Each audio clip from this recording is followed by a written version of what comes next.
એમને દાદા તમારી દીકરીને શું થયું છે, કોણે મારી છે?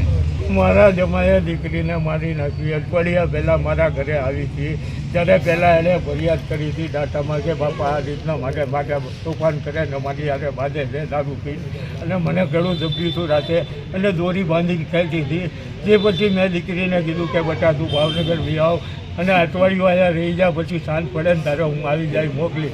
કે પપ્પા એને ફોન આવ્યો કે હવે હું નહીં બોલું કાંઈ, બેને પોલીસ સ્ટેશને બોલાવ્યા હતા દાતા, અને એણે ચોખ્ખું કીધું હતું કે હવે પછી ફરિયાદ નહીં, હવે અમે બે માથાકૂટ નહીં કરીએ.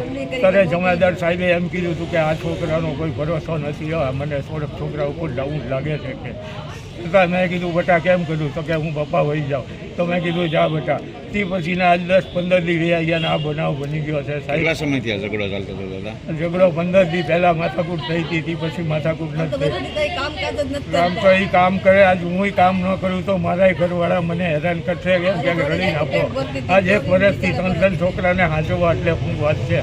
એમ આ બધું એમનેમ થાય. સ્કૂલની ફી ભણાવવા ગણાવવા ખવડાવવા પીવડાવવું એકલી ભાઈ કરે. હું આજ એકલી ઉપર બોજો નાખી દે. આદમીને દારૂ પીને હોળના ભાવમાં ભટકવું, કોકને આવી રીતે દીકરીને કોકની હેરાન કરાય.